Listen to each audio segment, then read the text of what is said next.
And now, Rob on the Road, exploring Northern California. Hi there, it's Rob at home. I'm Rob Stewart, and it is great to see you. I'm so glad you're with us for this half hour. We have an incredibly special guest for the entire show. Dr. Addie Ellis is an educator, an author, and a fabulous human being. And Dr. Ellis joins us now on Rob at Home. It is so great to see you. Thank you so much for having me. I'm very thankful to be here and to be able to share this time with you. I'm thrilled that you are here, thrilled. And I just want to listen and hear from you. I read an article that you wrote in the Sacramento News and Review. Where do we go from here? And it's powerful. And I'd like to expand on that and go deeper as well. First of all, talk to me about writing that piece and talk to me about how you are feeling today. Thank you so much for that question, because a lot of times people, how are you feeling? How are things going? Especially in conjunction with that article that I wrote. Because in the article, I opened it with a quote. And the quote says that racism is not the shark, it's the water that you swim in every day. Wow. You can get that picture in your mind of, we're thinking of Jaws and we have to run from Jaws. What happens when you just can't run from Jaws? It's everywhere. And so today I'm feeling good. And that's the challenge of different movements and moments in time when there's been tragedies that impact people identified as Black. People tend to think like, oh my goodness, are you feeling bad? Are you like, no, there's times I'm feeling really bad. There's times where I'm ecstatic and happy. And there's times where I just am in a state of being. That's part of, for me, my Black experience is one of the richness of human emotions. So I am great right now.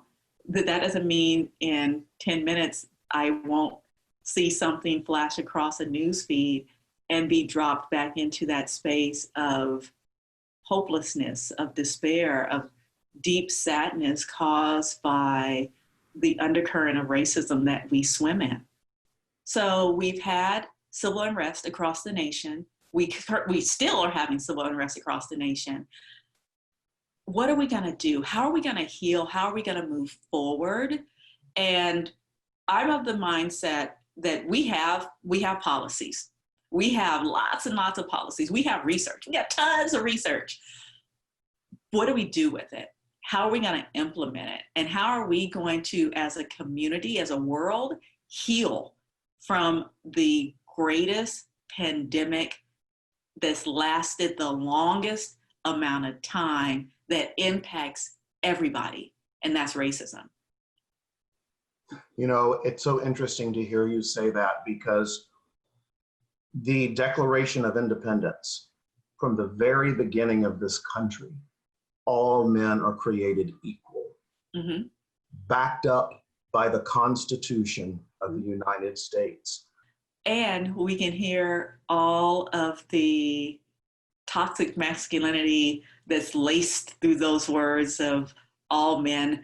And when we look at that document, which was written at a time, kudos to the framers of the Constitution and the Declaration of Independence.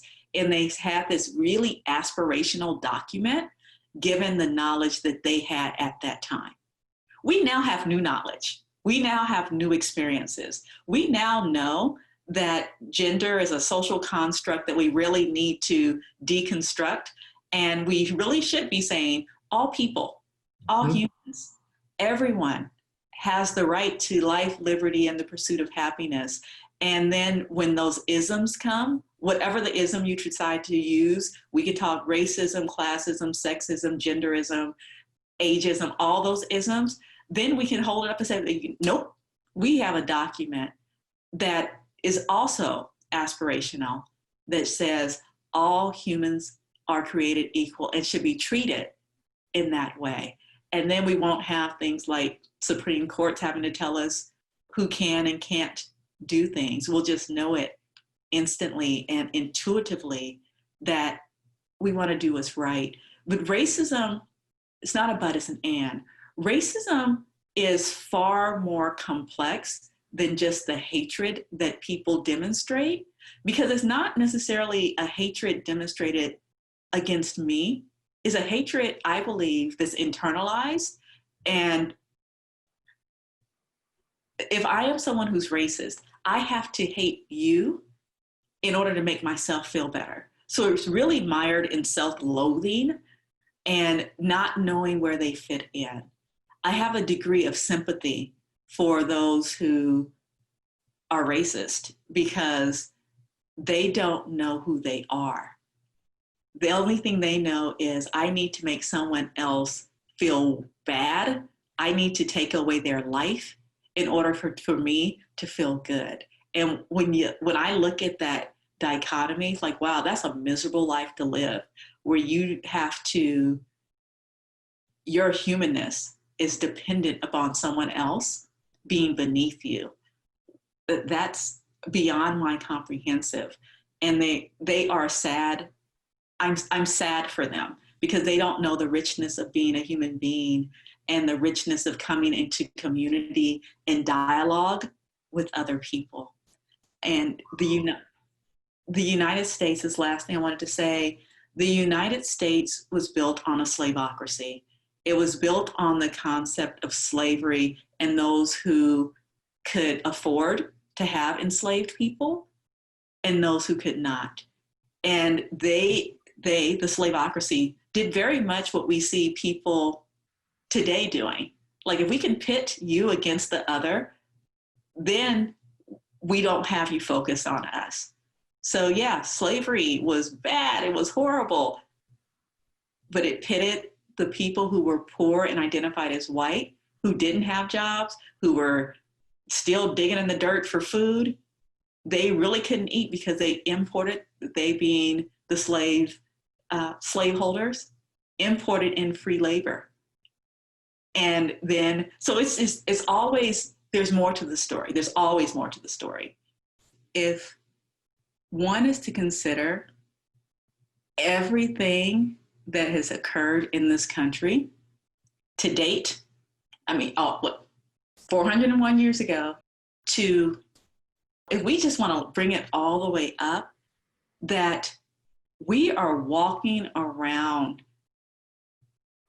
and we being the richness of humanness, of still being able to smile, being able to cry, being able to laugh, and not sitting in a corner wrapped up, rocking back and forth. That in and of itself is a miracle, because the things that have occurred to those of us identified as Black in this country, sometimes I shake my head and don't know how we survived it as a community. And that speaks to the resilience. If we look at the hurt and the pain and the continual negativity that's been poured towards people identified as Black, for us to come back and say, we just want to make things right. We don't want revenge. We don't want to get back at anybody. We want things to live up to that aspirational document of the Declaration of Independence and the US Constitution. We want those aspirational documents to become true, that all people, I'm going to change the term for them, all people are created equal and deserve the rights of life, liberty, and the pursuit of happiness. Mm-hmm. That's all that we are asking for. And when I wrote the article, Where Do We Go From Here? It's looking at things happen. We know that we've had this history of things that have happened and they keep growing. When are we going to decide to say, enough, we're going to make a difference? And that comes to root cause analysis. Root cause analysis is not saying just George Floyd, Breonna Taylor, Ahmaud Arbery, Rayshard Brooks, then on and on, Tavon Martin. That's just recent. Right. We can keep going on and on with the names. It's not saying, look at that. It's saying, what's the root? What has caused these things to happen? Oh, there's a root of racism. This root of racism, what caused that? Oh, it's economics. It's like a cancerous root. It's like that deep root in cancer that you've just got to get out. Because while that root is in there, it can grow and come back. We got to get the root out. Correct. And if you think about, you just gave the perfect imagery for the disease, the cancer of racism. If we get out the root, sometimes you still got to go in with chemotherapy and you still got to radiate all the tissue around the root to kill it off, because you can dig out the root and it can still be there. Racism is I'm going to write that down, Rob, because I think you just gave me some inspiration for the next thing I'm going to write. Racism as That's the beauty of dialogue. Yes. And that's why people have to talk. What are some action steps that can be done now, next, and then next? What are some things that can be done to keep the focus forward?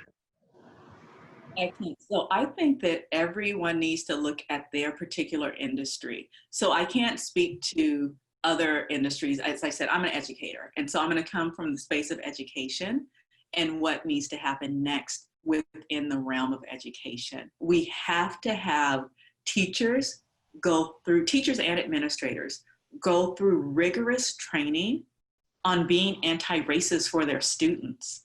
So how are we going to show up for our kids in a way that's authentic and deeply cares about who they are as humans and understanding their backgrounds? And I take that for both race, socioeconomics, gender, sexual orientation, language, because there's so much within schools that people do every day to hurt our kids and to perpetuate this continual cycle of discrimination and poverty. We are at a space in time where we have so many opportunities.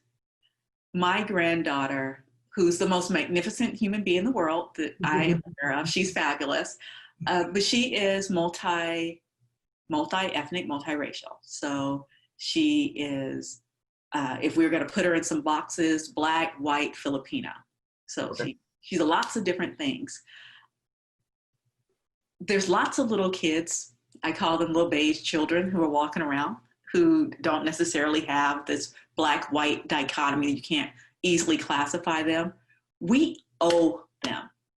We owe them better. We cannot have this conversation.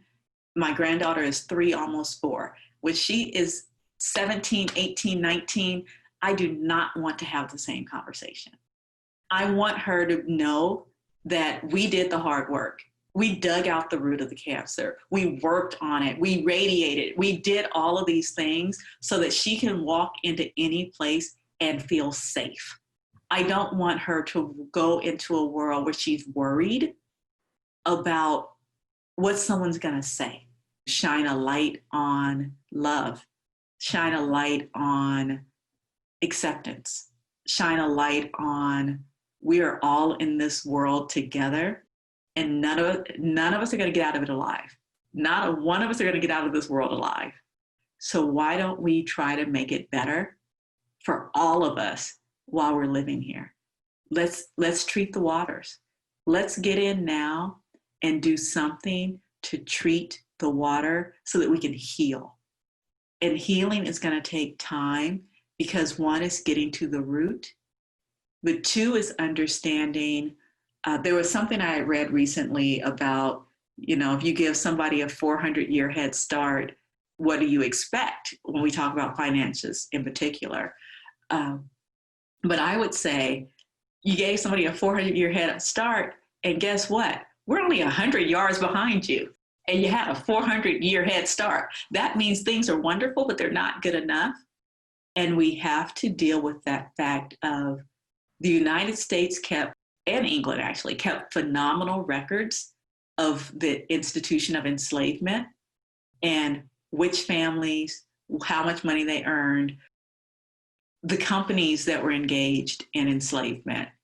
We have these records and people are still benefiting. We have to see how to make things right. And whatever that financial remuneration is, we have to understand it's not a giving of something. A lot of times people talk about, well, you're just going to give them money. Like, no, it's giving back you're paying back what was earned that was stolen. And yeah, it's reparations maybe, or it might be restitution. I would call it restitution. If a crime is committed against someone, you give them restitution. And so that needs to be dealt with. But more than anything else, we are in a hearts and minds game right now. We have to win hearts and minds. We have to build understanding. We have to increase opportunities for dialogue. We have to improve our systems in which we live. We have to understand that things like healthcare are part of that life, liberty, and pursuit of happiness. It's not an economic win. If we don't look at all of those things, because that's the stuff that impacts communities of people identified as Black more than anything else, because the socioeconomic box that many of us were put in, we were placed in that box based on enslavement, Jim Crow, segregation, redlining, inappropriate actions by banks that still occur today. It's been one thing after another. Yep. And we still here. And you know what? We were talking about in the inside, heart and mind. And our hearts and minds, all hearts and minds, are identical in the way they look. Identical. You cut us all open, it's identical. The only thing that is not identical are the feelings in those hearts and minds. And if we could unlearn behavior, people can unlearn bad habits. Mm-hmm. Because this is not about learning something that you just come to grips with. This is about unlearning a wrong. And hearts and minds, that is such a beautiful way that you put it. And so I want to ask you, what do you love? What do you love to do? Oh my goodness. What love to do in the world? My happy place is hiking. So hiking and writing and being in my garden. So COVID land, in our current reality of COVID, I get a chance to spend lots of time in my backyard, which is lovingly called Narnia. Because cool. You open the door and I've made it into my oasis. And so there's the garden and there's the pool and there's the grass, and I painted some things there that make it look like the Caribbean. And so it's the oasis. So when I go to Narnia, I can sit and just be. And then the days I'm not there, I get up in the mountains. And so I hike often. And it's interesting because there's lots of interesting people on the trail. Just trust me there, because I go to not the trails where you see lots and lots of people. I'm trying to get up high as I can go, away from humans, and get out. Oh, you're really hiking. Yeah. I had mentioned when we were offline about facing my fears. I had a deep fear of heights. And so because I am that person, I'm going to climb Mount Kilimanjaro. Another good reaction. So yeah, I climbed Kilimanjaro, and who knew? I love hiking. I'm so proud of you. I am mortified of heights, and you could not get me to do that. But see, this is my point about the minute you start talking to someone about what they love,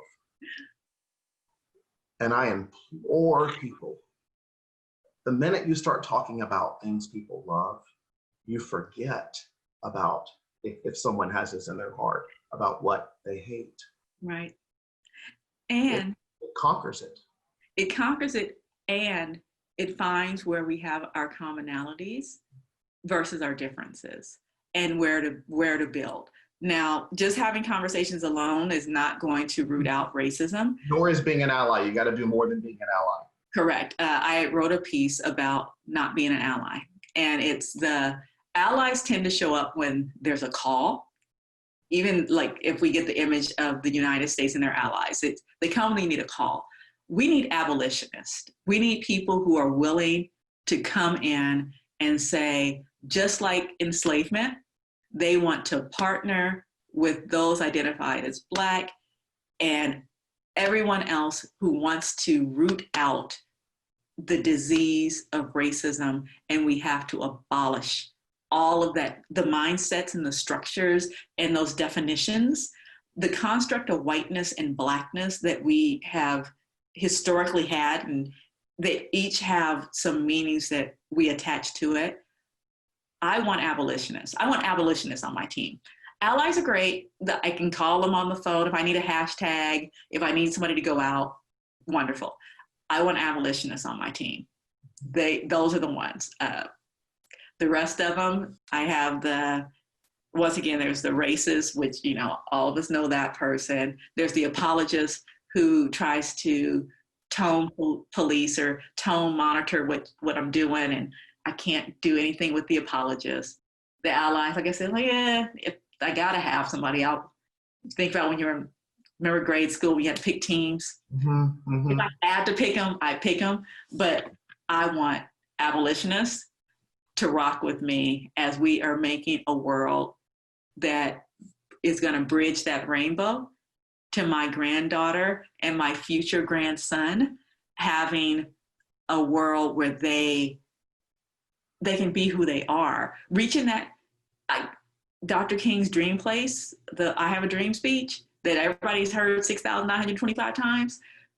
If we're going to bridge to that aspirational goal, we got to do better. And it's going to take some drastic measures that people might not be comfortable with. It's going to, But to abolish, and this is what I really want, I love that word, because to abolish something is to love greater than what must be abolished. That's the ist on the end of it. That's what that is that I will love you so much that I will fight with every breath I have to abolish what holds you back. Correct. Yes. You get me on my excitement more, like, yes, that is the understanding of I'm going to love me more and people who look like me more than loving the benefits that whiteness has provided over the last however many years. And yes, love me more. Love everybody who looks like me more. Want to get to know people who look like me, not in a patronizing, annoying, right, but in a genuine way of, let's just sit and hang out. I have to say, you have left me and hopefully many others empowered, educated, enlightened, entertained, and you are exactly what was meant to be in this moment. And I thank you for being that. Thank you so much. And I thank you so much for having me and just being able to share. Whenever we share time, it's a giving and a taking, and giving a part of me to you and me receiving a part of you. So thank you so much for allowing me to have this time.